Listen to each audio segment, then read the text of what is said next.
So my name's Leah Hastings. I am an attorney at Prisoners Legal Services of Massachusetts. We're a legal services organization that serves incarcerated people across the state of Massachusetts.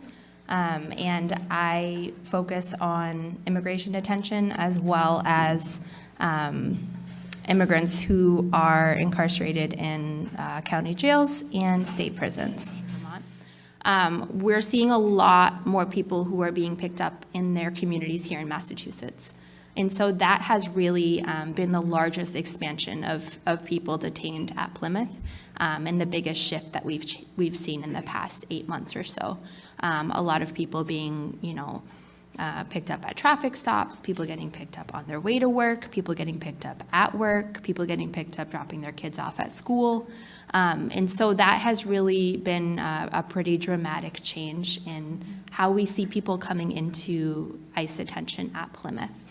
So, the booking process, people going to Burlington and coming to Plymouth looks pretty much the same, no matter where you're coming in from. I guess another change that is worth mentioning with regards to Burlington is that people did not used to be detained at Burlington. It's an office building. It is where, ICE does the business office side of things. It is not a space that is meant to detain people. And one, pretty horrifying change that has taken place in the last few months is that ICE has started holding people at the Burlington field office for longer periods of time in really deplorable conditions. I've heard from a colleague who was representing a woman detained there that, no access to medical care, no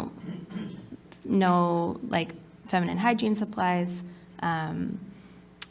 and yeah, just a lot of people crowded into one space, a lot of people not understanding what was going on because things weren't being explained to them in a way that they could understand. So, some of these are unfortunately commonalities across the detention system, but, in a space and under circumstances like this, it's just particularly stark, the things that people are going through while detained in that space.